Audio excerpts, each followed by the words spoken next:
Hello everyone, I hope you are having a good week and are just doing well in general. I am hopping in today with a journal with me video because I haven't done one of them in a little while. So I thought, might as well. Gives me an excuse to ramble about a topic for 20 odd minutes. Today I will be rambling about the concept of January and just the fact that it's not great as a month. If you don't want to listen to me ramble about that, feel free to mute me and just use this as a body doubling journaling video. I will not be offended and I won't know. So it doesn't really matter if I'll be offended or not. Yeah, anyway, before I get into the main chatting topic today, I just wanted to talk a little bit about what I'm journaling in this clip. I was working on a commonplace page about the book The Winter of the Witch by Catherine Arden, which is a novel I recently finished reading. In my journal, I'm writing down my brief thoughts on the book and a few of the quotes that particularly resonated with me. If you're not aware of this book, it's the last of a trilogy set kind of in and around medieval Moscow.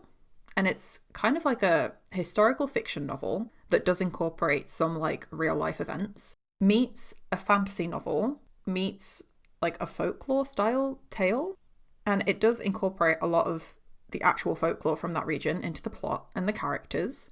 It follows Vazia, a young girl who can see and communicate with like spirits and magical creatures, and it's just an incredible trilogy about like coming of age in a society that doesn't accept you and wants women to be quiet and docile and just wives and mothers. It's kind of about growing into your own power, whether that's literal magical power in Vazia's case or just like confidence. It's got complex family dynamics. It's got political intrigue and war. It's got a little bit of romance in the later books. And of course, it has plenty of magic and like communing with spirits, both helpful and nefarious at times. I would really highly recommend the trilogy. It's called the Winter Night Trilogy. The first book is The Bear and the Nightingale, and the second is The Girl in the Tower. And it's just such a beautifully written, immersive story. And it's basically just become one of my favourite book series ever, immediately after reading it. So yeah, that's the journal portion of this. Now, let me get into my full ramble for this video. I wanted to talk about January, specifically the January blues, because judging from what I've seen on social media and from like my own experiences, a lot of us have been finding January so far a little bit challenging and just generally seem to find January a little bit challenging. I think for a lot of us, it's rubbish for like a few reasons. One is that if you're in the Northern Hemisphere, the weather is just dreadful on every level. It's cold, it's damp, there's a lot of rain. There's also been a lot of ice in the UK this week, and I have like a personal vendetta against the concept of ice after, well, nearly 10 years ago now, I fell over on ice and broke my elbow, and I've just never forgiven it, and I'm terrified of ice. There is also sometimes snow. Not here right now, actually. We've had surprisingly little snow for the north of England, considering other places have had snow. But anyway, yeah, sometimes there's snow, and it's really pretty to look at, but if you try and go out in it, it's like, oh god, it's so cold and so treacherous, and yeah, just not a fan of January weather. It's also got that kind of like post-Christmas malaise going on. Like, if you don't like Christmas or if you don't celebrate it, you're just kind of exhausted from enduring the experience of it being Christmas and everyone expecting you to be jolly and merry when you're either like actively miserable or just meh. And even if you do like Christmas, you'll then be sad that it's over and probably also just still a bit exhausted from all of that celebrating. Then there's the fact that it's just been New Year's, and if you're someone who sets goals, you might feel like you should have momentum and like be fired up and empowered to tackle a new year and some new goals. But like, from what I've seen, a lot of us are just really tired and underwhelmed that we're in a new year and very little seems to have changed. And I know for me, I have very lofty expectations of myself, and I'm always a bit disappointed that even though we're like a whole 3 weeks into the year, I haven't made any huge changes, which is like not reasonable to expect of myself, but yeah. And if you don't set goals or resolutions beyond just like surviving, which is an extremely valid choice, by the way, and probably a lot more sensible than setting any other goals in the current world we live in. If you're one of those people, it could just be a bit alienating and also like guilt-inducing to be around all of that like new year, new me rhetoric when you're just like, I just want it to be like new year and same me continues to exist, you know? Like, let's set our expectations low. But nobody else seems to want to, and it can feel like you should be doing more. And then to top it all off, January legit just feels like it lasts forever. It feels like it is 3 years crammed into 1 month somehow. And it's just exhausting. So yeah, January, me and you are not friends. I do want to acknowledge it's probable that not everyone feels this way. Like, if you're having a great January so far and you're just feeling like super energized and raring to go, I'm super happy for you, and I really hope your year continues to follow that upward trend. But I kind of wanted to make this the topic of the video to validate all of us who just aren't feeling it right now, and just to let you know that if you are just kind of detesting January and all of its crappy glory, you're not alone. I'm certainly feeling it a bit for some of the reasons I mentioned, like not least the weather being so cold and so icy, and because I have such like a real fear of ice, I can't really go outside very often without like having a panic attack, which means I can't get my daily walks and vitamin D, which I find are very important to my mental health. And then like Christmas was fun for me, but also exhausting. Like seeing people, even people who I love and really enjoy spending time with, is always just a double-edged sword for me as an autistic person, because I have a good time, like I enjoy seeing people, but it's always just so exhausting being around other human beings. It zaps me of energy. And around Christmas and New Year,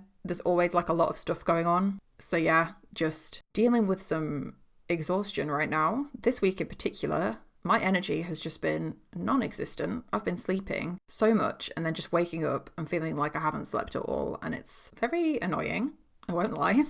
And then finally, I did set some like gentle intentions. I'm not even going to call them goals. They're just things I want to do if I can. And I kind of talked about them in my Hobonichi 2024 setup video, but I kind of stalled a bit with progress on them. Like, I'd hoped January would be the month to get into just like a good routine of gently moving my body more, and also to like curb some of my excess spending, especially on takeaway food, because I indulged in that a bit too much in 2023, and it was very bad for me because I have a gut disorder that means I really shouldn't eat takeout food. And yet, here we are.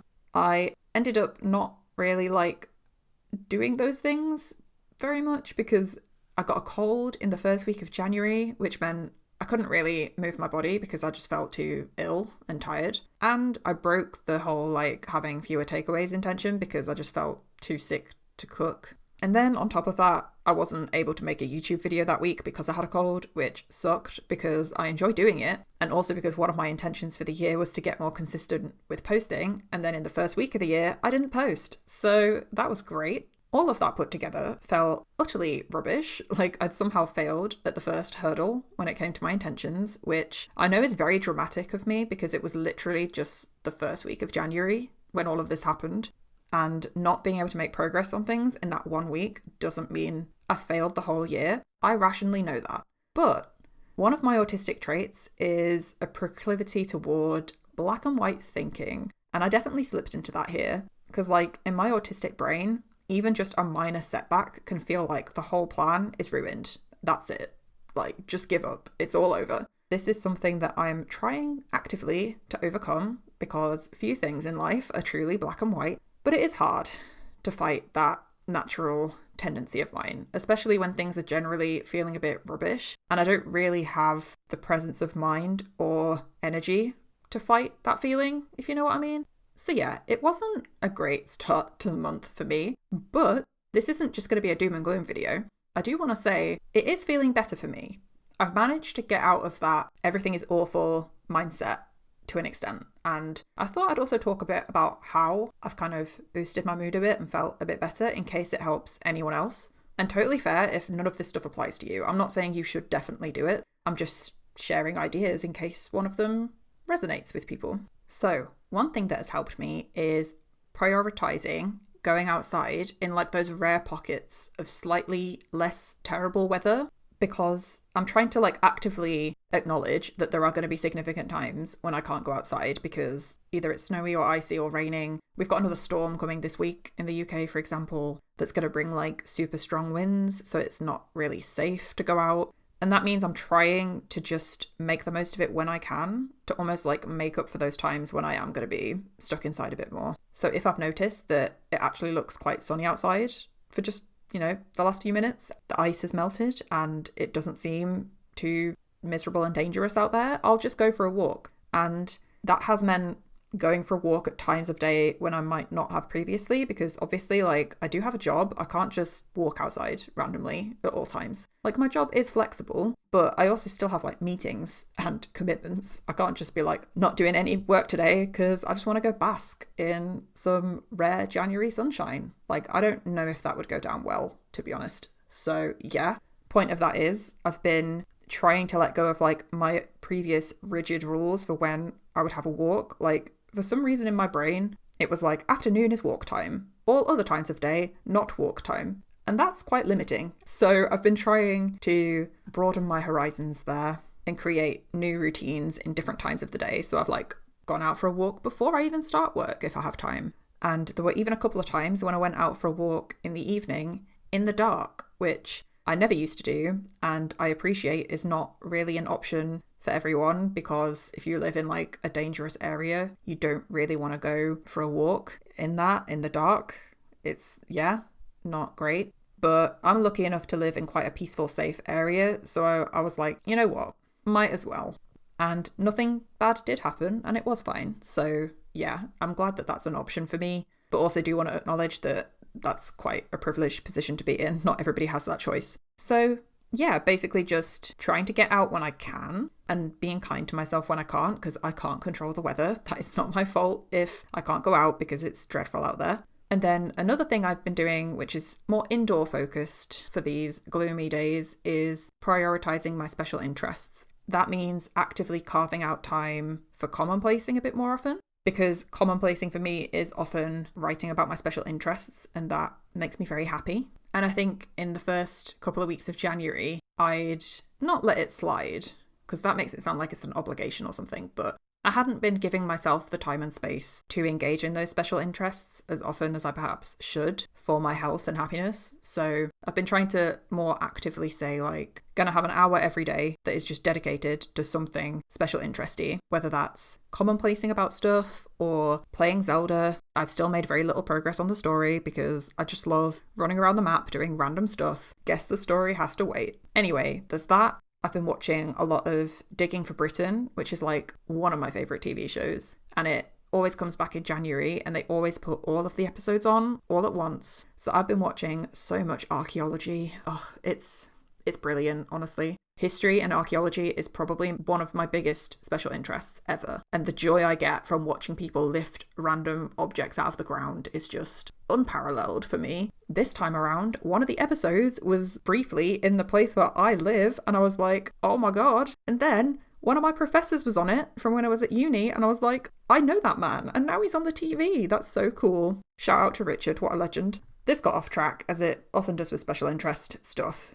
But yeah, just the point is I've been trying to dedicate more time to that. And if you're neuro-spicy like I am, it might be a good idea for you. But even if you're not, like, just making time to engage with hobbies and things you enjoy is probably just a good idea for everyone. Another thing that I've been doing, which I guess you would kind of expect from a journaling channel, is I have been journaling through it, just making sure to get my feelings out when they're bubbling up and becoming a bit overwhelming. I've been filling up my like private journals that I don't show on YouTube very quickly with lots and lots of just rambling about my feelings. And I actually just got to start a new notebook and I'm so excited. It's one of my old favourite Leuchtturm 1917 dot grid notebooks, A5. And the cover is this absolutely stunning olive green and I'm just in love with it. So yeah, I've been doing a lot of journaling. Gotta get those thoughts and feelings out of my head. In my journal, I've also been trying to like list or write about